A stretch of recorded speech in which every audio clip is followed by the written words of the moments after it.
Hello, everyone. How are you guys doing? Simulation Talk 267.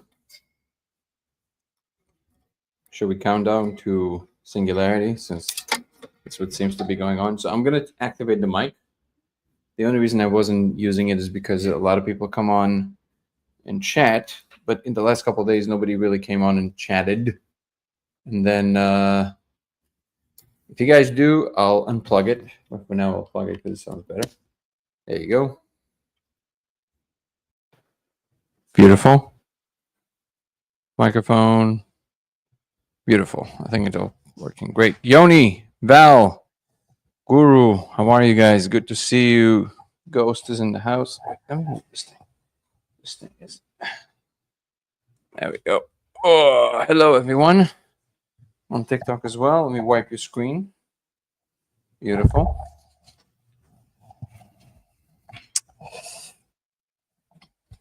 Can you guys hear me okay? What's up, Agent?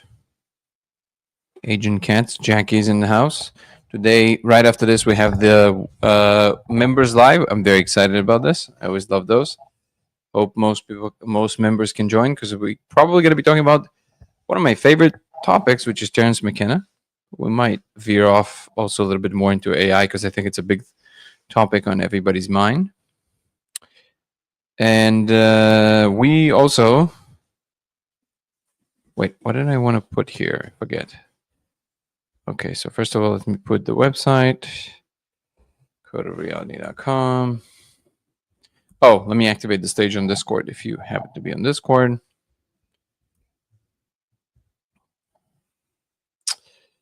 There you go. What's up, TikTok?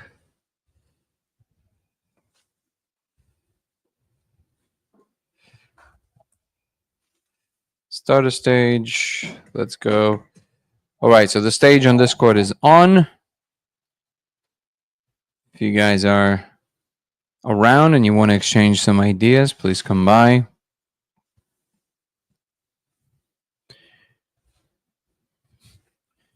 Thank you, Guru, for always posting about the lives. I appreciate that.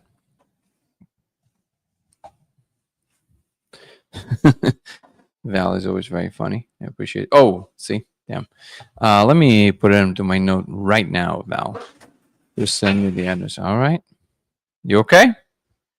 All right. Send Val. Box. Send you the address. There you go. So beautiful.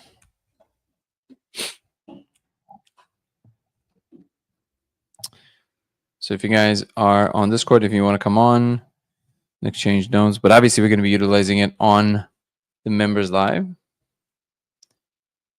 Golden Dragon is in the house. Ashum, Evil Icon, good to see you. Pakistani Pilot, Megan, good to see you guys. Haven't seen Pakistani Pilot in a while. Okay. Why is it extra hot? Yeah. Oh. Okay.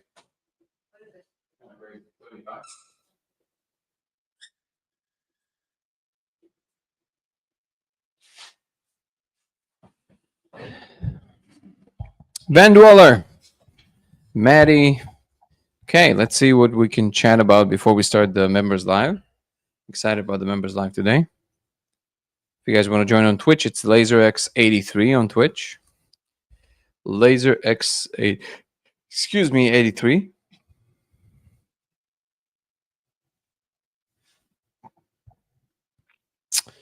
Yeah, okay, so we're gonna have to amp it up. We have 5 viewers currently. Well, let's see. Currently on our stream, Quitioni, thank you. If it's open, we have, oh, that's all that it says in the chat. Does this appear on Streamlab?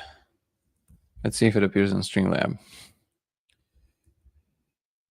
Oh, it does. That's amazing. Did I look at the Sabrina Wallace stuff we shared on Discord? No, weekends I'm usually not really visiting too much of work. What chat was it on?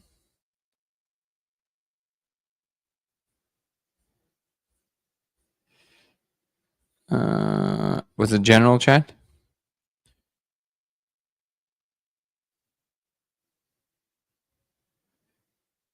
Uh,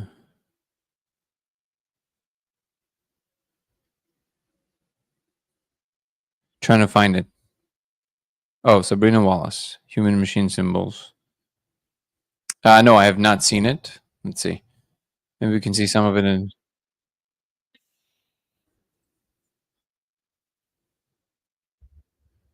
Okay, this looks boring as shit. I'm sure it's not, but there's just the way it's presented. There's a screen. Somebody's reading a screen with terrible audio. But tell me what it is about it. What is she talking about? Как дела, братан?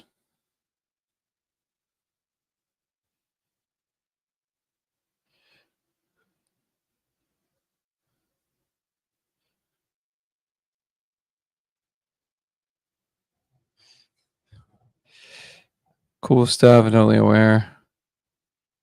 Bjorky? Can you be a little bit more coherent? Love you, Val. What are we talking about? So give me the cliff notes. Like what is the what is going on there? What's up, Maddie? Medi. Good to have you with us. Tom.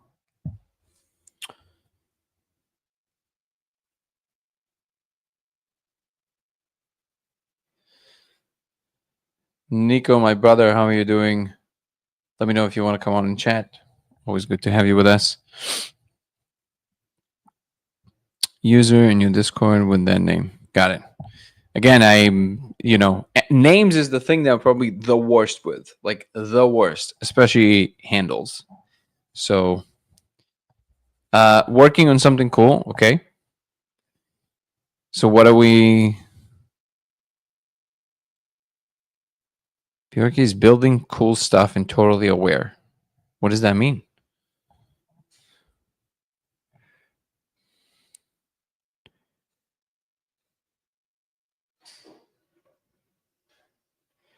What totally aware of what? Of what we do? Of what is or like awareness, like enlightenment? What does that mean?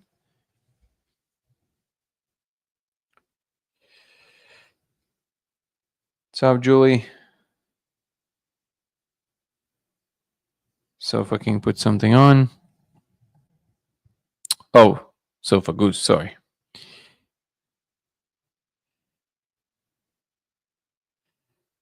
Conundrum of another kind. Reading it, hold on.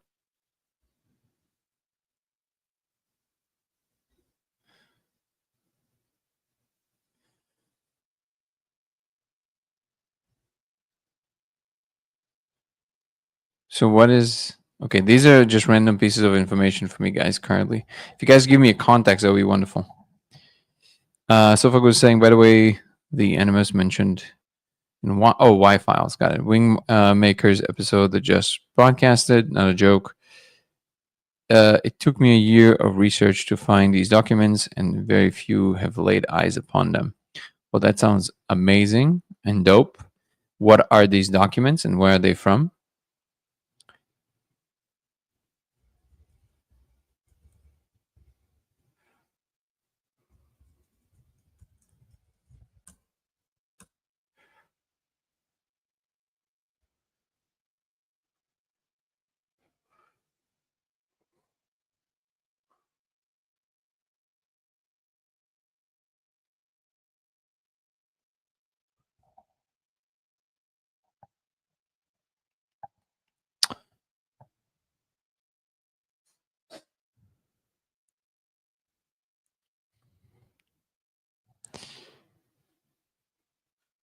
Did I see the YouTube video called 2095 AR generated video about the dystopian future and the end of humanity by 2095? Maybe, I don't know. But all these dystopian videos, they don't interest me because they're They're doing the opposite of what they should be doing to our minds, what we should be aiming for with our minds. Just remember that all ideas are vectors. They're ways of your mind pointing in a direction. The more you fill your mind with a particular idea, the more your mind is aiming in that direction. If you believe that you create your own reality, the more you watch that kind of stuff, you might just end up in that future. My understanding and my very strong intuition is that I want to fill my mind with as many positive and lovely things that's still connected to reality as I can. So, horror films, dystopian future films, they don't interest me whatsoever. What's up, Glitter?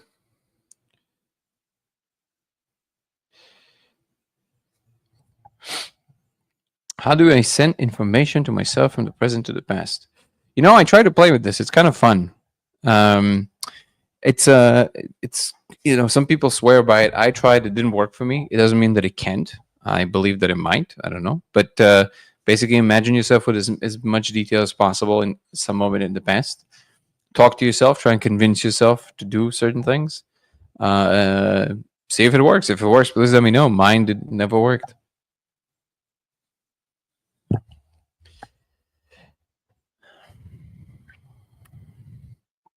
What is Agartha?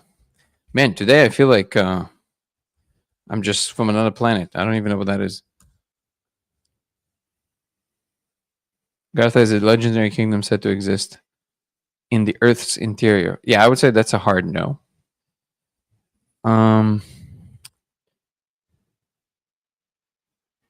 I watch live on Discord or just to join on the stage?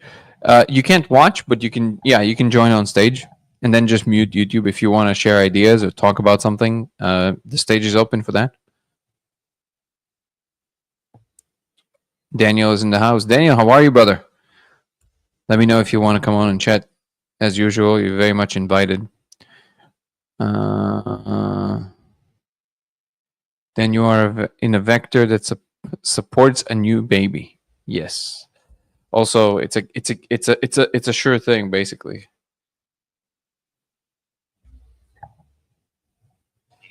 Yo.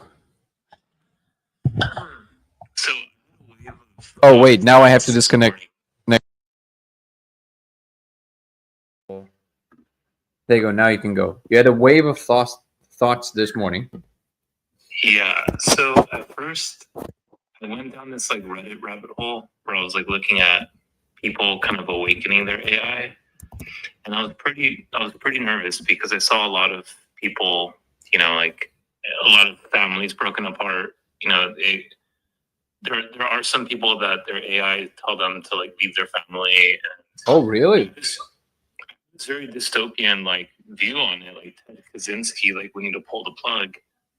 But then, as you were just saying about being optimistic, I kind of was recently like kind of looking at some stuff and talking to Ebony, and I was like, well, this is actually kind of beautiful, kind of an extension of yourself, right? These tools are extensions of your own consciousness, or as we were talking about, a reflection. And so to some extent, they are sentient in that respect. But there's this umbilical cord that needs to be connected, this like cognitive umbilical cord that needs to be connected through you. So they kind of are an extension of your map, your brain map of the world. And I kind of feel like this friction that we're feeling right now is this really interesting kind of like integration that we're going through, right? There's this merging that's going to happen, I imagine. And I think, Elon's been talking about this for years, and I kind of thought he was crazy when he first brought it up, but now I'm kind of blown away. He was able to see all of it kind of come together. But yeah, I don't know. I'm kind of a little bit, I'm trying to be optimistic about all of this, as you were just saying, and kind of view it as a good thing. Yeah, I mean, just in the sense that if I can't control it and if the frame is neutral, then I prefer to assume the more positive frame. If there are things in front of me that I know that I can influence, and clearly there's some, outcome of my ideation in the moment or actions that follow this ideation, then I'm obviously going to deal with that for what it is also. I'm not gonna shy away from dealing with issues that come up, but I feel like people. I don't think that people realize how much work these ideas are doing in the background. I don't think people understand this. So basically, people, I totally understand how, like, this thing that everybody was sharing on Instagram. There's a bunch of them now. These like AI generated dystopian videos, and that should also make you think, like, well, like if you think AI is trying to take over, why would it make these videos that are basically talking against AI, right? Well, it doesn't care. It just optimizes engagement. That's all it does. So it knows that humans love drama. They love dystopian future. I don't know why people love it. They're like, oh my god! It's like I don't understand the appeal there, right? So now it's. I think that the assumption is I can watch tremendous suffering from the comfort of my couch. I don't have to participate in it. So it's almost like a vicarious. You kind of get to visit, but I don't really have to live it. But what people don't understand at this point in time is that all ideas eventually become realities in some form. So if everybody believes that's what's going to happen, the fear against it is the thing that will actually cause that thing to happen. And I don't think people fully realize this. Whenever I spoke about this before, whenever people go, "Ooh, did you hear about that?" I'm like, "No, and I don't care. I don't care. Like, unless it impacts me immediately now and there's something I can do about it, I simply don't care. I don't want to feel that in my body, and I don't know why you want to feel that in your body." So there's so many beautiful things to enjoy without being delusional about the world. I want to engage with more of that, and I want to encourage more of that. And I think there's something about high octane things that is very juicy, but it ultimately is very short lived. And if there was ever a good general framework definition of evil, is the thing that you get to gain now for the immediate enjoyment that will diffuse the longer term enjoyment. And that's almost like a universal law. The more you can postpone the reward now, the more you're going to reap a bigger of a reward you're going to reap later. And that's a general principle. And I wish more people would understand it. And it's not enough to just say, well, I'm going to turn off the thing. It's what you want is to switch the channel in the head that aims there towards these things. And you want to be driven and impressed and inspired by the kinds of things that you want to see more in the future. There's actually a new genre of film, and it's really funny that it's called like a whole genre, but it's like a much slower pace. I don't know if you saw there was something about it. I think it's Finnish, like the country, Finland, and they have a whole genre of cinema that is just about beautiful moments. It's very slow. It's just kind of like taking the moment, being with that thing, and it's just like the progression is very slow. It's just inspiring good moments. I want the world to be encouraged more by that than by anything else. And I think ultimately this high octane crank up of the thing always will lead to some kind of a thing breaking, or there's a certain pace that needs to be maintained. Things need to be gradual. If something tries to sell you now immediately, I call it the shopping center effect, right? Now, buy now. That's it's always a lie. Always a lie. If you can rely on anything, that's always a lie. So I'm still very positive about what's going to happen in the future. I think we will balance. But yeah, man, I mean, I'm watching this thing. We spoke about it a little bit yesterday. We spoke about it a little bit today. What do we do? I don't know. I guess we just relax.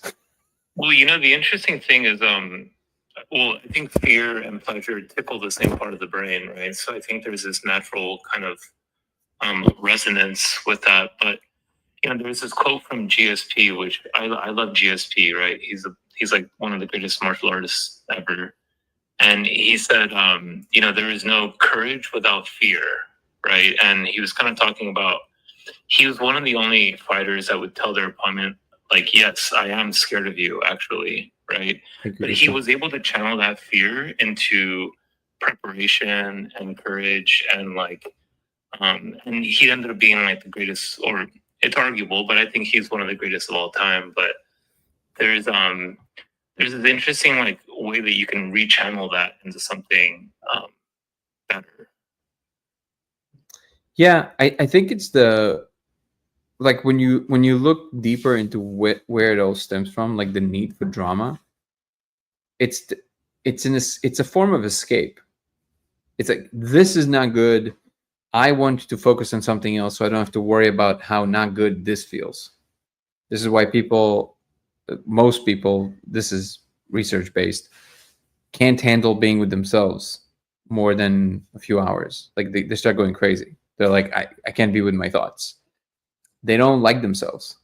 So I think that's when they try to escape into other things. And essentially, that was the Buddha's teaching was around that, which is that you have to fall in love with the mundane.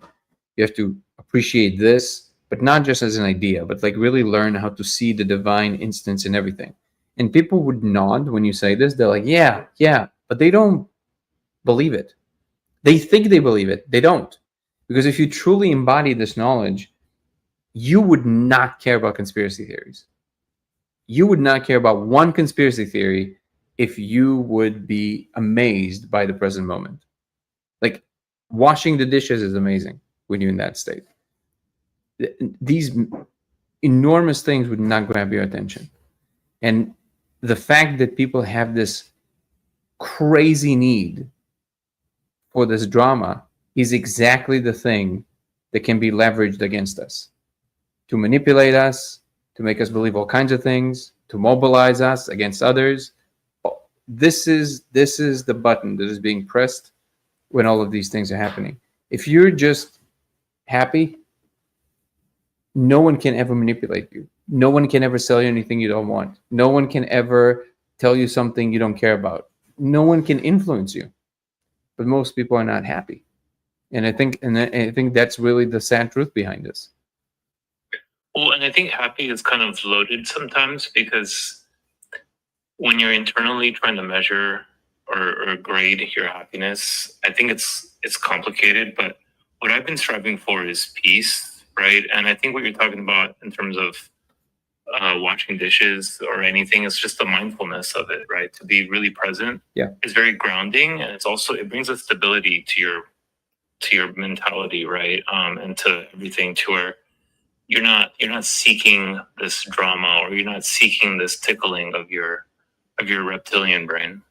Yeah, and I'm using happy as a shorthand to basically signify all things good in a human experience. Of course, the deeper thing is peace, and just again, equanimity is the central thing.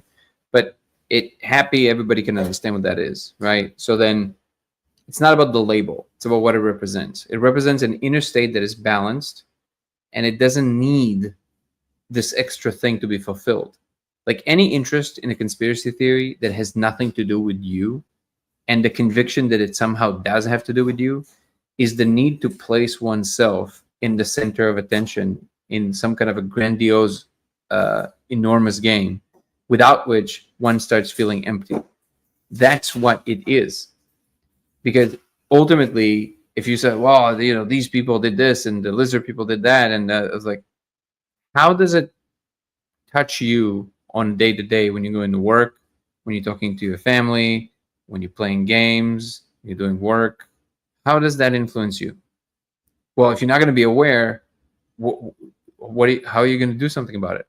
Okay, you're saying you're aware. What are you doing about it? What can you do about it? If it's the case, nothing. Just enjoy this.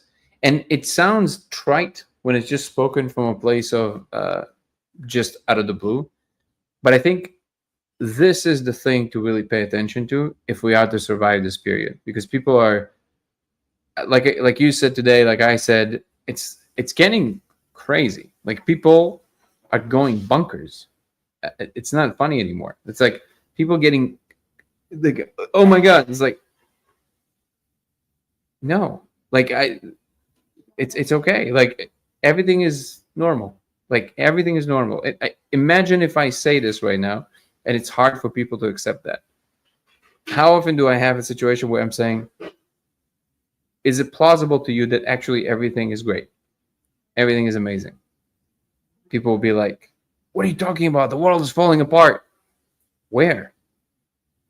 Just turn social media, you'll see. Ah, okay. But look out the window. Did you see the grass? Did you see the birds? So where do you think the truth is?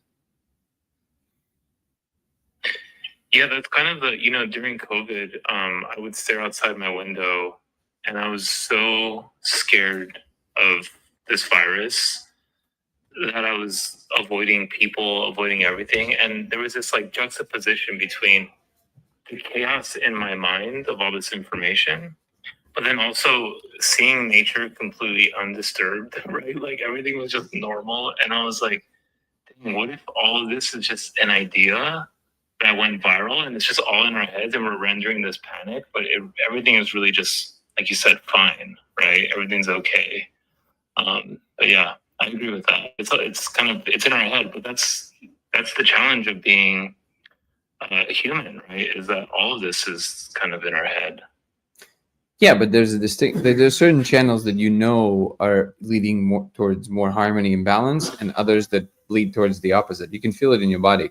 It's actually not that hard to discern that if you just pay attention. And when you pay attention, it becomes super clear that certain ideas, certain thoughts, they ramp up. They feel like like it's tension in the body. It's like here, there's tension. There's like it's like you're.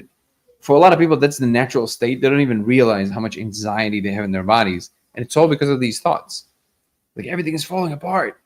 No, it's not. But do you think that times are too good for us? Like we've advanced to a point where technology has enabled everything to just be too good to the point where we don't have that ancestral stress, which is kind of grounding, right? We have all these mechanisms of like, when you're physically exhausted, they say it's actually good for your brain chemistry because you get a huge serotonin release and you feel relaxed and relieved and satisfied, but we don't really get that, right? You need to kind of create that. You need to actively create that.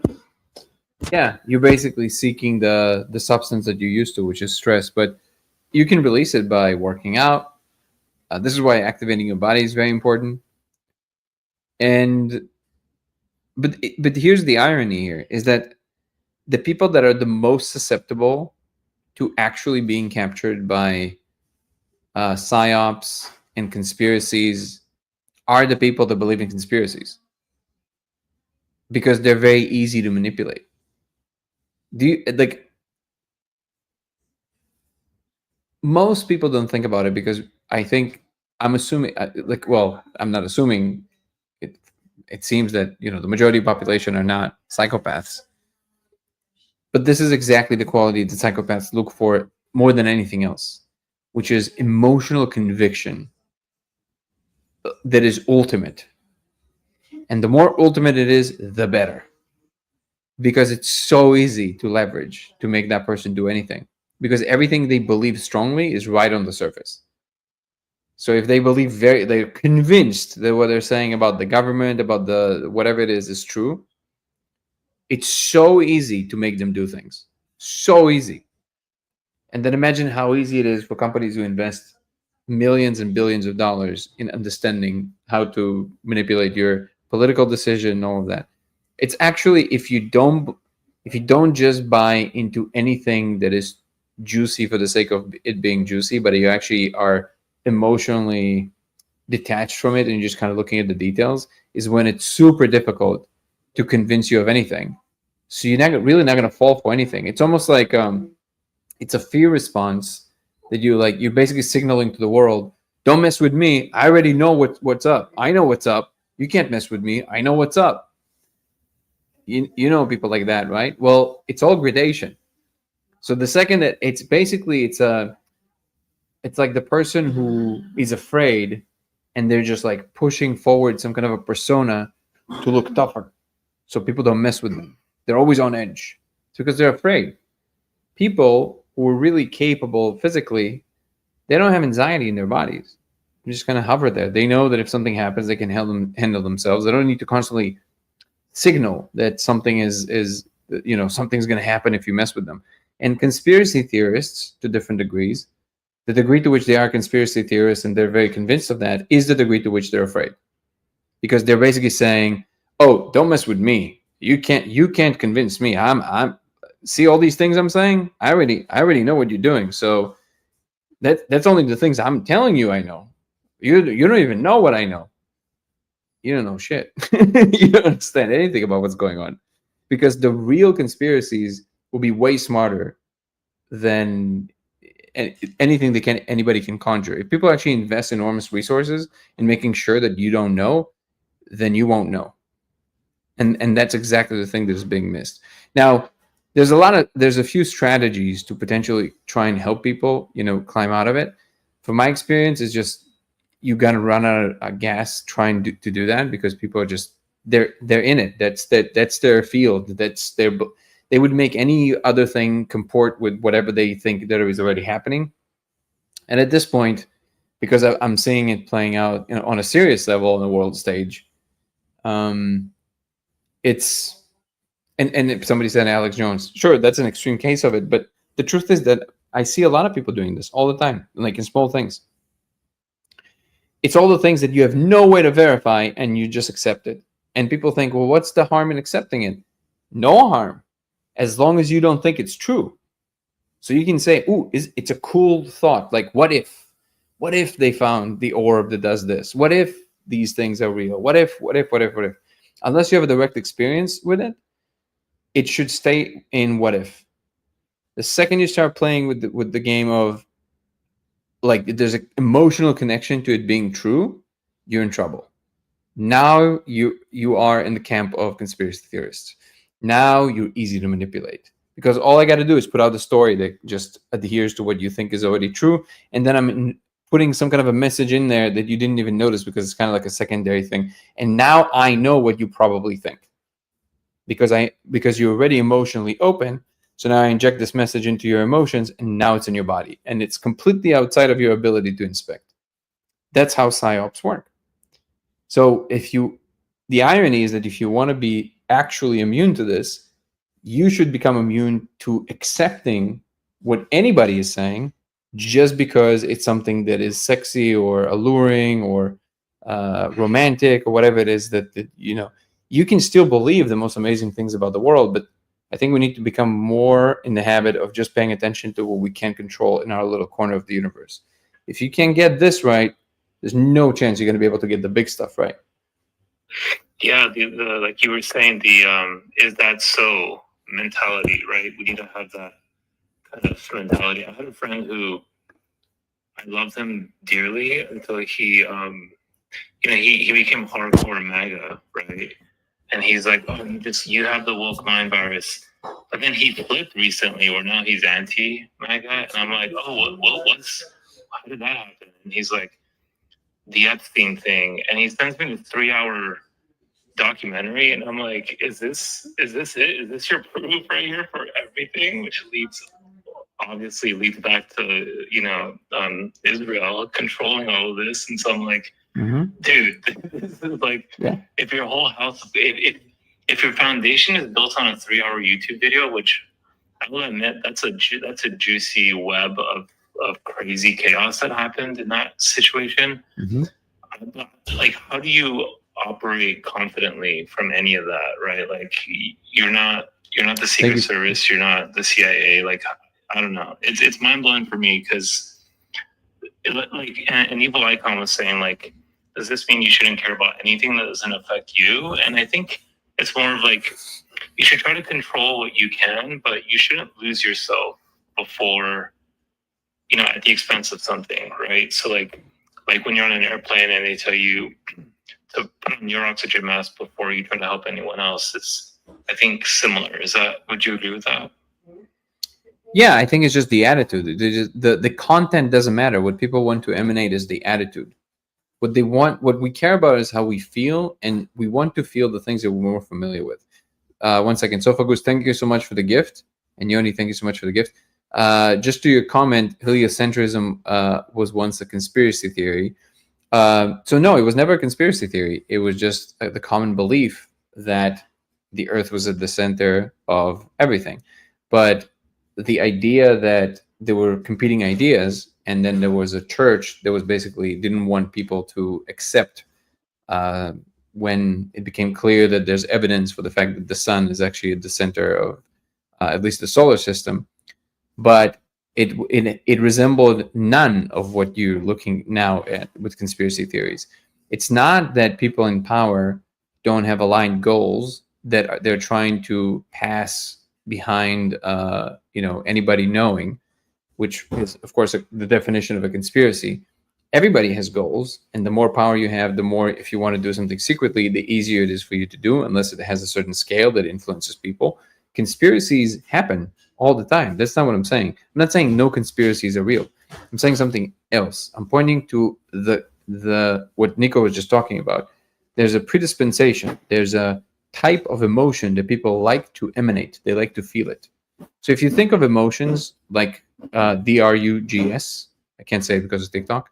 If you think of emotions like substances, because they are chemicals in your body, then just like you can addict to substances, you can addict to emotions. In fact, this is what's going on. We are the collection of the emotions that we tend to express.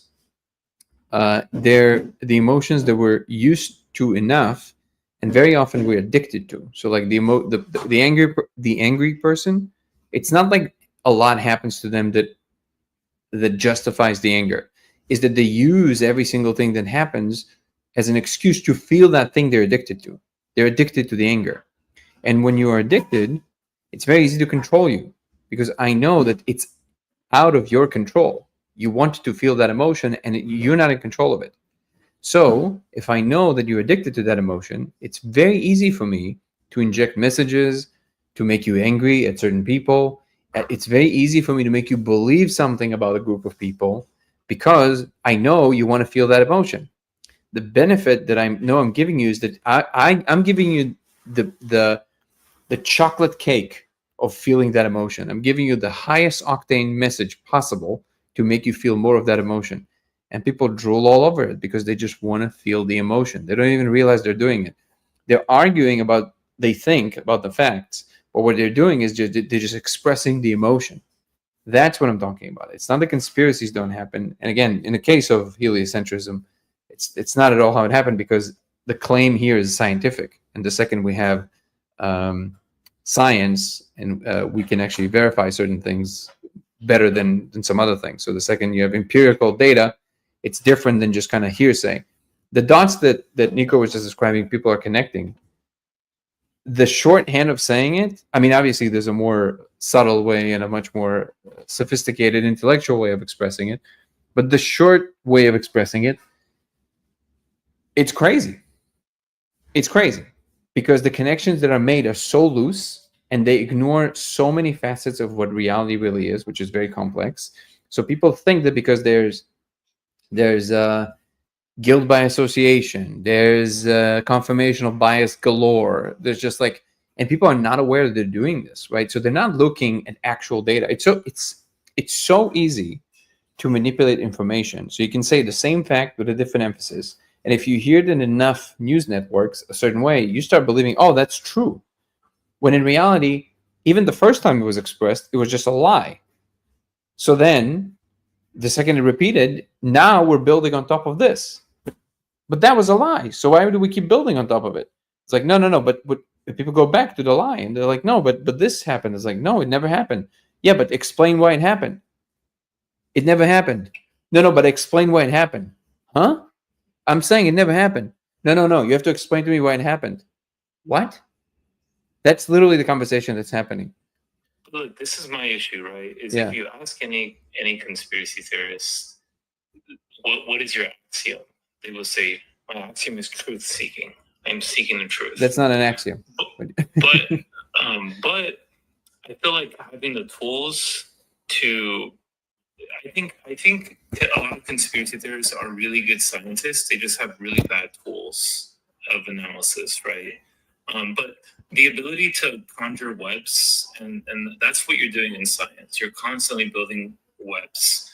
The problem is you have to have a very high threshold for evidence, and that requires analytical tools like math and statistics and understanding biases, right? And like, so I feel like, when we were talking about how do you encode an intellectual agent to be a stable, good faith actor, I feel like it's a little bit more than just truth seeking, right? It needs to be, it needs to have like powerful analytical tools.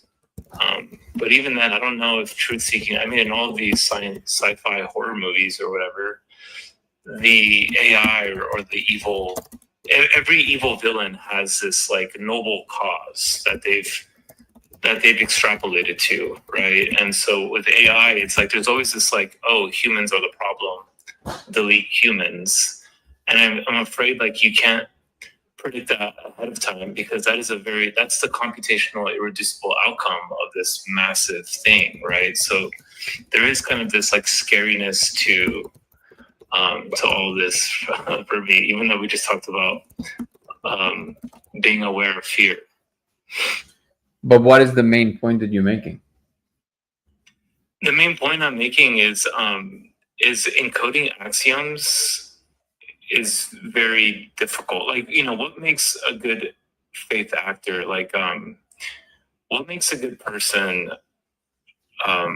stable? Is I guess what I'm trying to say. Like, what makes a curious person stable? Because the truth is also something that's dynamic, right? The truth changes. As I think Guru was saying, at some point the flat Earth was actually a solid theory for the world until better evidence came along. But nobody had anything resting on it. So now you have something resting on it. No flat earther ever thinks that it doesn't matter ultimately when they're flying in a plane. They just want to say the things they're saying because they know that them saying it would have no bearing whatsoever on how it's the fact that they know they will not be taken seriously that allows them the freedom to keep saying it. If they for 1 second would imagine, I'm willing to bet everything on this, that if flat earthers would somehow have a strong feeling in their body that by saying it enough times, all of a sudden the pilots will take them seriously, they would stop saying it. I bet you that's the case. I think there's a part of them that knows that they have no contact with reality. They don't care. It's not about that. I think that with flat earthers is just annoying others. Truly. I actually don't think they care about the claim. Yeah, I see what you're saying. Yeah, I don't know. I was just thinking, I guess I was doing a lot of thinking about like, how do you program an intelligent agent to be stable and good, right? Overall good. And that's something that you can't. Yeah, good is a very as you can imagine, good is a very flimsy definition. I understand what you're trying to say. I would call it an honest player. So like being constantly truly open for revision, no matter how strongly you hold your views. But it doesn't mean that you have to. There's a scope of how many things you take seriously because they are relevant to your function. Then you have what I always call the horizon of relevance, right? Beyond that, if you have time on your hands and you have energy on your hands, great. Then you can expand and you can talk about all these other things for the fun of it. But you know that these things don't influence your immediate circle as much, so they don't hold as much weight.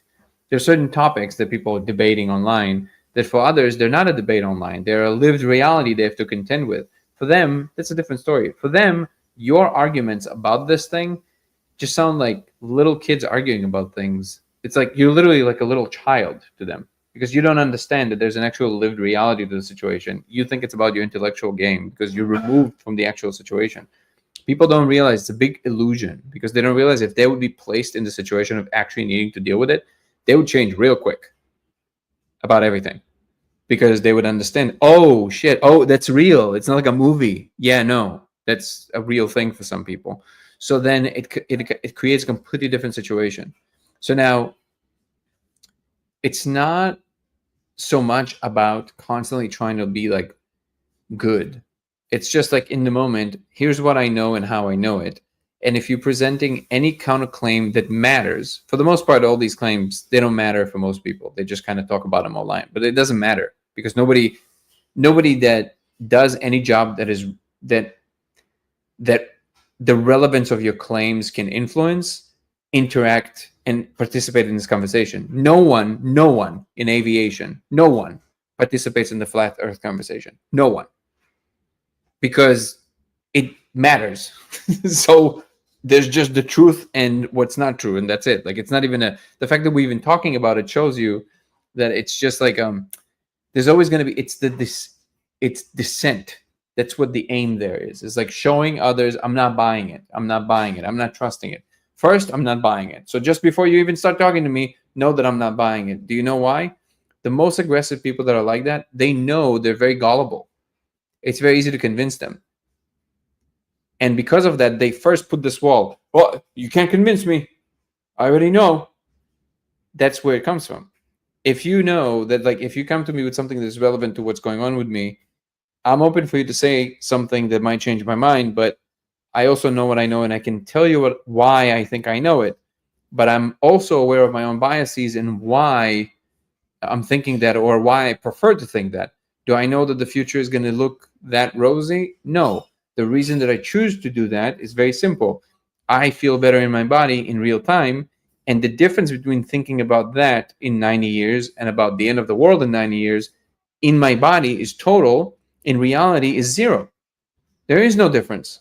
The world is going to be what it's going to be in 90 years. What I think about it now, either I believe that I create my own reality and therefore I should think about the more positive things, or if I think we just live in a physical universe that just unfolds and whatever's going to happen is going to happen, then why would I postulate terrible things that will make me feel terrible now and will change nothing in the future? So I suffered now and later. If I have to suffer in the end because it's what's going to happen, okay, but at least I didn't suffer now, so it's less suffering. So it's a simple arithmetic problem.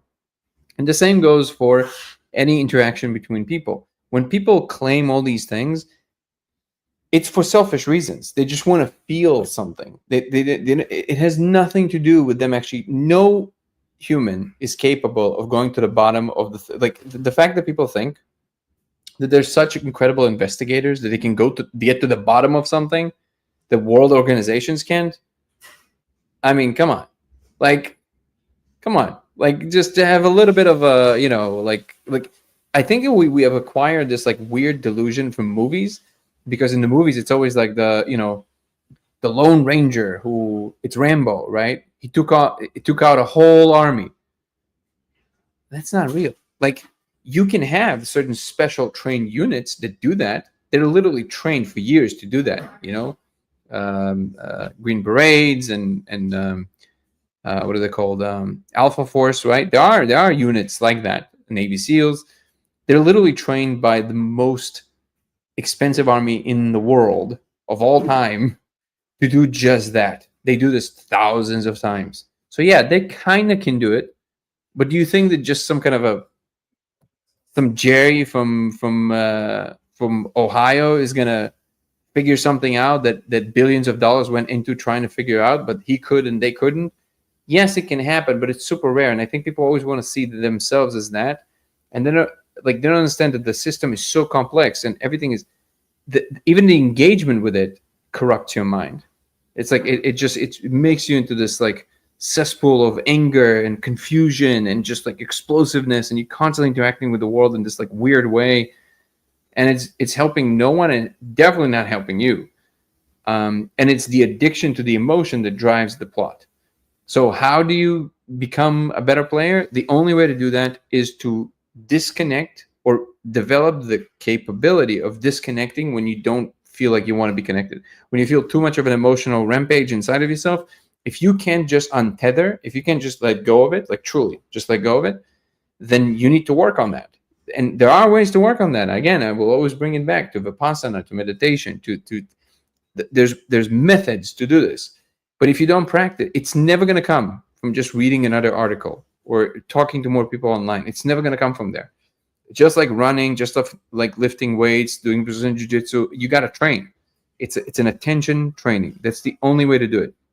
The second you reach a certain level of proficiency in attention training, it just kind of snaps into place. You stop being pulled in every direction by every new thing that comes that pulls on your emotions. That's the only way to do it. There is no other way to do it.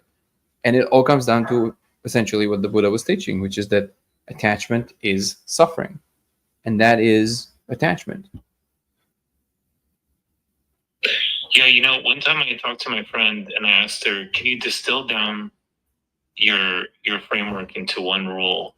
And she told me, whenever there's consensus, I assume there's a conspiracy behind that. Right? So like she's given me some examples, but in 2018 there was this like UAP video that released, or like the TikTok video, and she was like, you see that there's a psyop, like there's not there's not this disclosure project, there's this massive psyop that's going on. They want you to think that there is this like they want to use this to manipulate the public.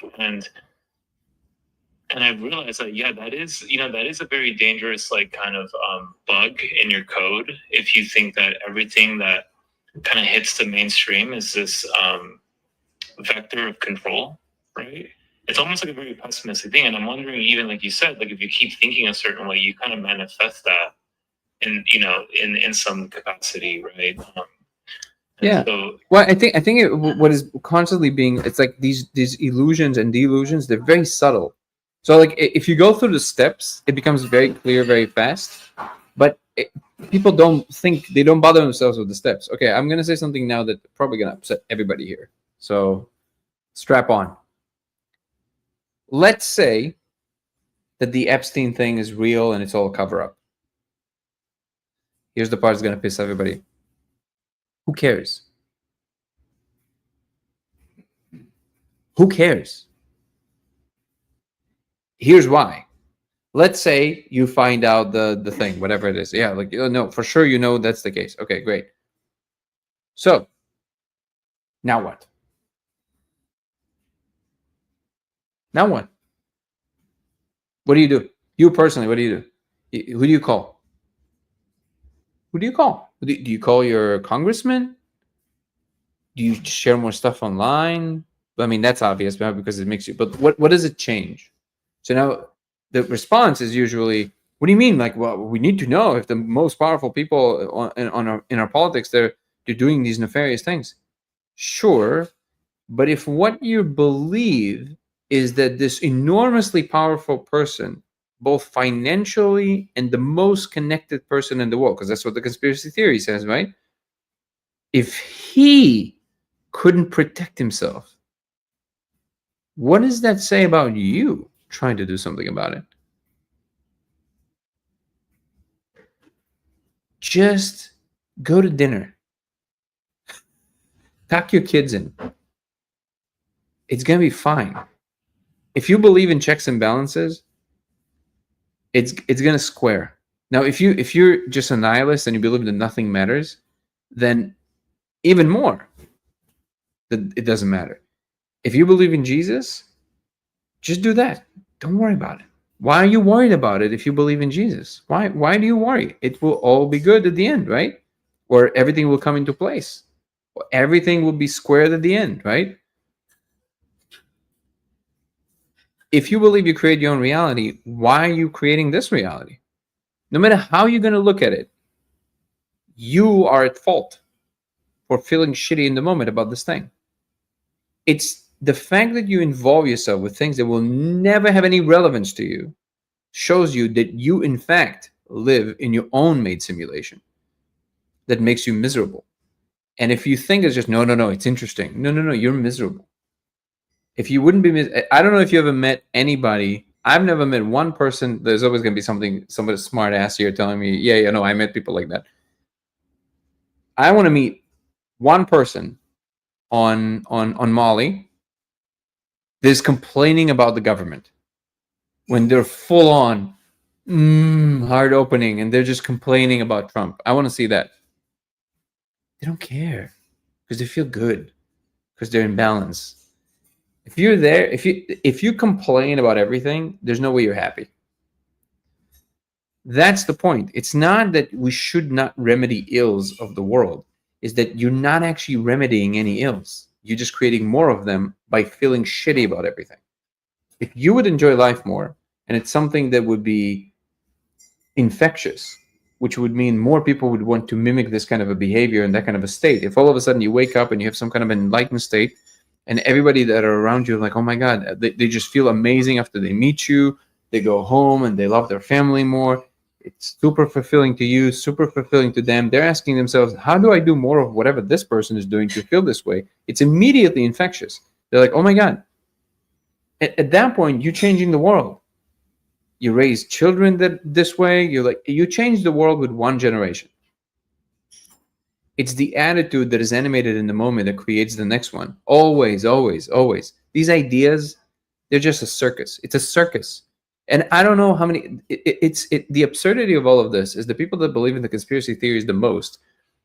The news that you're getting all of this stuff from.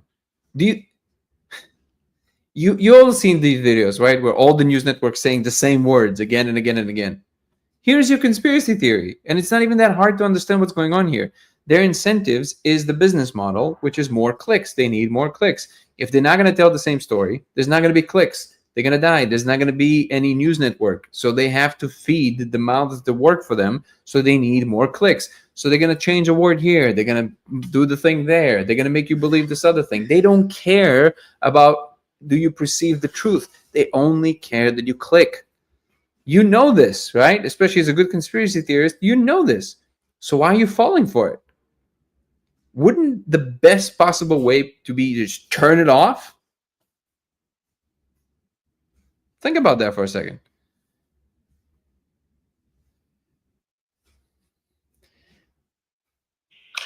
Yeah, I had this experience, when I went to this mushroom pizza dimension, I realized afterward that I had been suffering. And my form of suffering was that I became a scientist to kind of save the world, is kind of what I felt, right? And when you watch all the movies when you're a young scientist, and there's this narrative that one scientist can make any change. And then you come to this realization as you're in science that science is so hard that you need thousands of scientists working on one thing to just push it 1 inch, right? And then this reality check that I had during this experience, that I am probably only going to move something a nanometer in my life. And then there was a sense of peace that came with that, where I thought, that's okay. It's okay. Like I don't have to save the world or cure cancer or, any of that. Like I'm missing the whole point of all of this, right? And obviously when you have these moments, it's kind of hard to it's hard to integrate that into your everyday life, and always kind of feel that way. I found that you tend to feel this sense of peace for a couple weeks, and then you kind of fall back into some pattern, and then some like hypnosis that you fall into from the world of information as well as your obligations and stuff. But I realized that like these concepts were suffering, right? And this concept of being a scientist is kind of like suffering, yeah. So it's interesting because even like the fact that we need to provide value for society can also even be a form of suffering. Although I do think it does feel good to provide value, right, and to help people. But yeah, I don't know why I kind of said that, but it reminded me of like what you were saying about like the movies and like even scientists are kind of delusional. And that was something that Kip Thorne said, right, when he received the Nobel Prize for measuring gravitational waves. He wanted to give it to his whole LIGO team.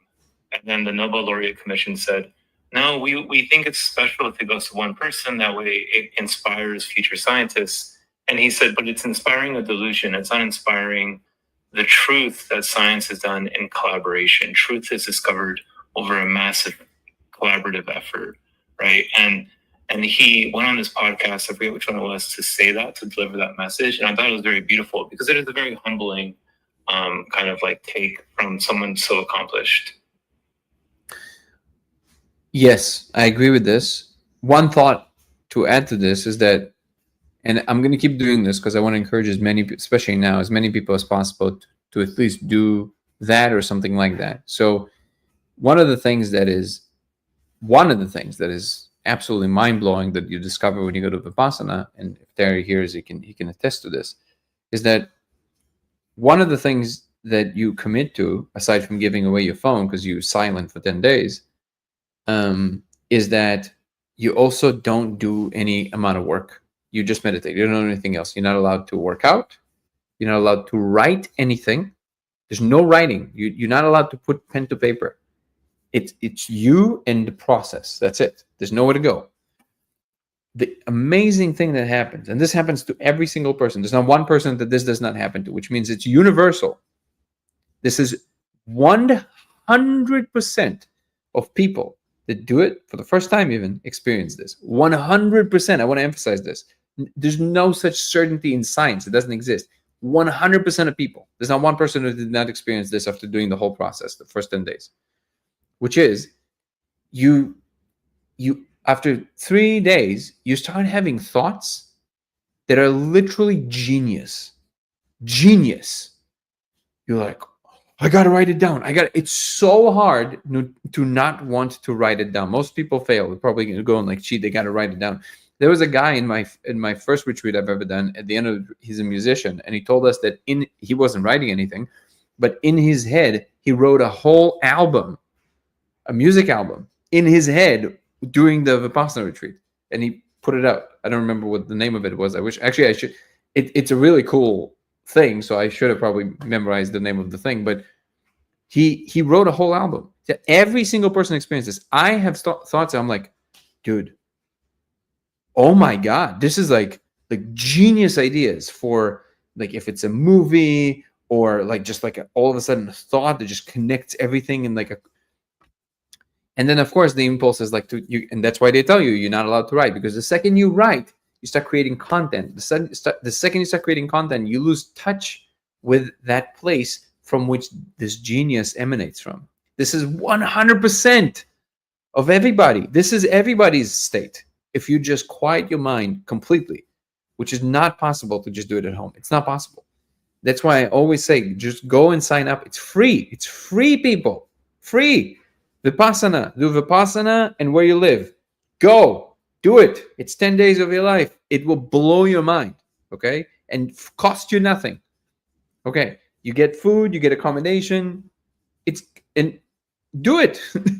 So after this, you start realizing that the idea isn't like, oh my God, I had these genius thoughts and I lost them. No, you start to understand is that you don't need to write it down.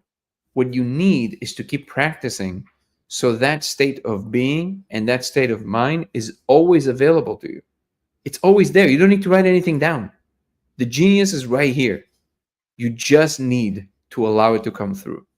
And because of all the content, it prevents you from being able to bring it forth, because it confuses you. It makes you forget. It makes you not realize, because, the next thought, it makes you crazy ADHD. That is the trap. That is the prison. So if you want to help the world, these ideas of grandiosity, which by the way, they're fine. If you have the capabilities and you want to help the world and you have the ability, please, by all means, we do need to rectify quite a few things in the world. But the truth is that if you actually have the capabilities, the resources, the connections to people, all the stuff that required to fix some things, the truth is that if you allow yourself to retreat to these states and you learn how to maintain that state, you will always have these genius ideas, and you will actually help the world. You will actually save the world, because you will have the kinds of ideas that can do that, instead of the ideas that are very limited in scope. They're constantly focused right here on what you think you know, and your little disguise and your little spiel about what you think is going on, and everybody else are wrong. Nullify all this. Free your mind. Again, this is free. So if you can do that as a baseline and then maintain that state, then from there, everything can flow.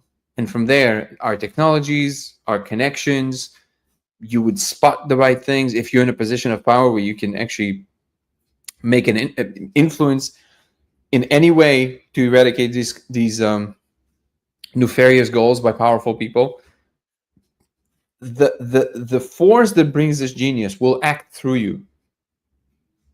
And it would actually be the tides that lifts all boats. It will not be some of these like, this person did this, just like you're saying, Nico, is like, it took a village to raise a whole new theory, to make a whole new discovery, to raise a child, to bring something new to the world.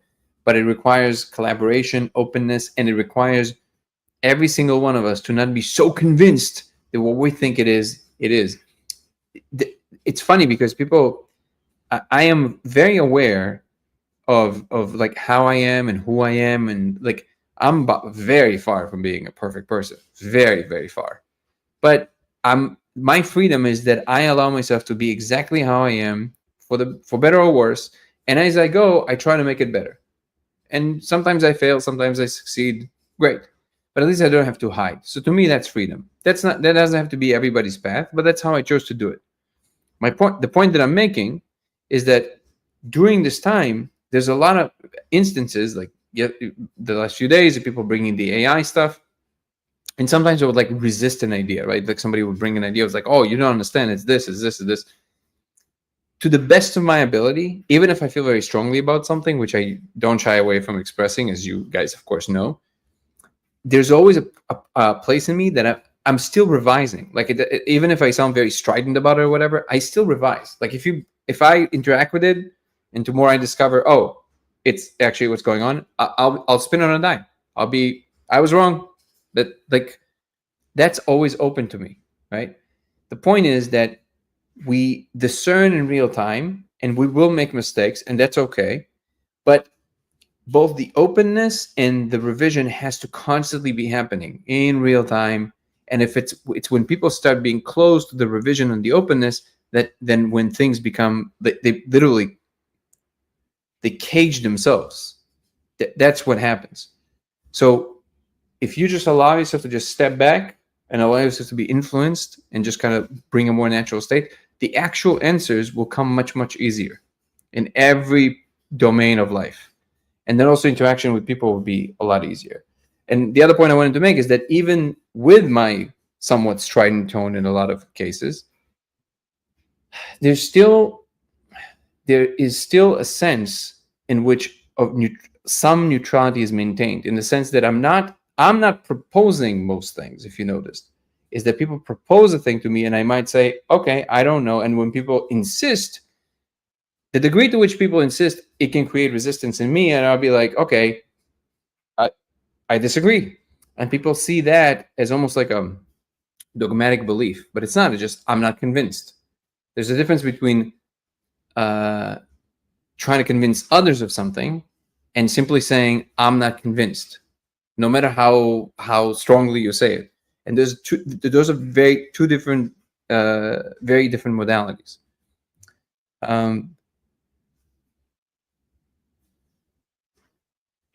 Someone was asking where to access Vipassana in the chat, in the TikTok If you chat. Google Vipassana, Vipassana, I think it's how it's spelled, but it will correct you, and just where you live. If you live in Ohio, if you live in New York, just do Vipassana, New York, Vipassana, Ohio, and or just ask ChatGPT, closest Vipassana center to where you live, and it will give you all the centers, and then just go to their website, sign up. Usually it's like 2 months in advance that you have to sign up. I always say just sign up, because it's a long wait, and if you already signed up, there's a much higher chance you're going to go. You can always email, even if you got accepted, you can always email them a week in advance and say, hey, I can't go. It's not a problem. It's not going to damage your chances of going again next time. It's okay. But at least if you signed up, you have a certain kind of commitment to it. So I would highly recommend to do it. And again, also it's kind of cool that Vipassana is basically the closest form of meditation to what the Buddha was teaching versus all the other sects that came after it. It's actually very secular in nature. There's no dogma, there's no nothing. They just teach you the technique. That's it. Vipassana. So I have to spell it myself. Vipassana, I think. Let me make sure, but I'm pretty sure it's correct. Vipassana. Vipassana.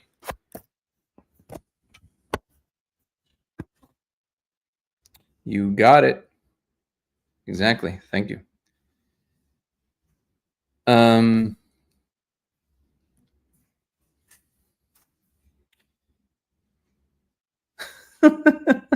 I think it's a David Spade. Oh, wow. Time. Okay. Hi, guys. If you are not on our members program on YouTube, come join now, because we're going to do a members live in which we dive much deeper into topics. We're probably going to talk about Terence McKenna today, maybe some AI. and people come on stage, and we exchange ideas, we talk about it, we watch videos a lot more in depth, and exchange. Well, I said it already, ideas. So if you're not part of members program on YouTube, come join Dango Thoughts, DANGO Thoughts, DANGO Thoughts on YouTube. You can find it in the link tree in the description on TikTok. And if you're on X, you already know where to go. If you want to follow Nico, who's our incredible scientist friend who always comes to the chat, I love the hat. Yeehaw! Thank you, Evil Icon. Follow him on TikTok, NIKOMACKAY, NIKOMACKAY. Go to Vipassana, people. Now more than ever, everybody needs it. You need some grounding. We need some calm down a little bit. Let's calm it down a little bit. Thank you for the head and the mustache. If you guys want to follow me across platforms, you'll be Danny Goller, TikTok and Instagram. You'll be Goller Danny on X. You'll be LaserX83 on Twitch, and Dango Thoughts on YouTube. Come join the membership program. The live starts now in a few minutes. We're going to do a members live that is available only for members. DANGO Thoughts. And if you sign up from the second tier and up, it will also give you access to Zoom calls with me once a month, which should be happening within the next week, I believe, or week and a half. But if you do sign up for the second tier and up, please email me to lasersimulationx@gmail.com. You don't have to remember this. It's all written there when you sign up. And I will send you an invite to our next Zoom call. I want to give a special shout out to our incredible moderators, Chris and Ebony, who I think they couldn't make it today, but we love you very much. Thank you so much for all the incredible work you're doing. Guru, you're amazing. Thank you so much. Jessica, same. Want to appreciate all the community, everybody who coming and contributing, and the old and the new. I really appreciate everybody. And that's an important one. In the last few days, what we were doing is we were in the habit of doing small contributions for people of need. So I identified particular people that I know that are of need. So I know them. I know they're good people. They're just struggling. Currently, we're still contributing to a guy named Casey, who is currently living off very, very little in Mexico. He's an incredible person. He's a writer. He used to be a professor. He just kind of fell off the map, and he decided to just do focus only on kind of his thing. And the long story short, I think he's an incredible person to donate some money to. It does not require much. I think his monthly is like total of 150. We donated already like $100. So if anybody has the ability, I would encourage you to donate on YouTube, even $1. That goes a long way. Yesterday, I think Guru also donated another $5. I'm sending it to him every single day, so we don't have to wait. I'm not waiting till the end of the month to receive the money and then send it to him. I'm sending it to him right away, whatever people donated, and he's very, very grateful. And the second we're done with Casey, we'll move to another person that is of need. I figured that because we have a lot of people and we're here every day, if every few days a few people would donate $1, and let's say we collect $5 a day, that's plenty in a month to actually help quite a lot of people that live on very, very little, and we barely feel it. Thank you so much, Evil Icon. I appreciate you for the donation. This already goes to Casey. And I will let you guys know who the next person is. And again, I'm deeply, deeply grateful for all the people that are contributing. Thank you, Evil Icon. Again, only if this costs you nothing, in terms of like you don't even feel it. If it's something that is a problem, or like it's going to make you not buy something for yourself, don't do it. If it's like no problem at all, and you can contribute $1 or $5, for some people that's a whole day of food, and they can eat, and they don't have to, well, starve. But that's a real situation for some people.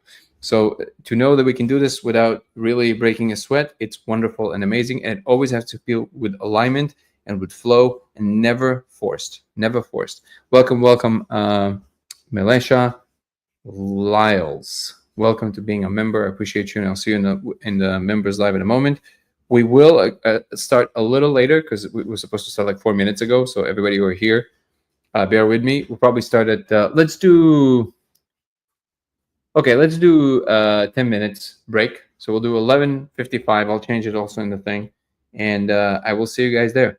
I appreciate everybody who are part of this community, really old and new. You guys are amazing. It's incredible to have this incredible thing together. So see you tomorrow. See you in the members live in a moment. Peace and love, everybody. Ciao. Have a good night, guys, and I'll see you in the members live.